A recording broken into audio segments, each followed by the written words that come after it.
ખજૂરભાઈ વીરા મારા તારા ભાણિયા વાટું જોવે છે તારી। અમરેલી જિલ્લાના લીલિયા મોટા પાસે પુંજાપાદર ગામના નૈનાબેન ગલસાણિયા જેઓ ખૂબ જ ખરાબ પરિસ્થિતિમાં જીવન જીવી રહ્યા છે।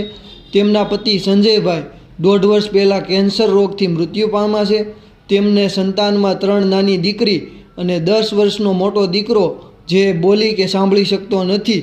નૈનાબેન ચારેય બાળકોને ઘરે મૂકીને પોતાનું ઘર ચલાવવા નાની મોટી મજૂરી કરી પોતાનું ગુજરાન ચલાવે છે। બેન તમે મુંજાવમાં જેનું કોઈ નથી ને એના ખજૂરભાઈ છે, જે કહેવાય છે ને કે દુખિયાને 2 જેઠ મહિના।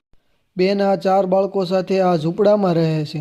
ધોમધડકો તડકો હોય કે ધોધમાર વરસાદ હોય કે કડકડતી ટાઈડ હોય, આ ઝૂંપડું જોવો અને આ બેનનો સામાન છે જે માત્ર એટલો જ સામાન છે। ઝૂંપડું ગણો કે ઘર ગણો, જે કાંઈ છે એ આ છે।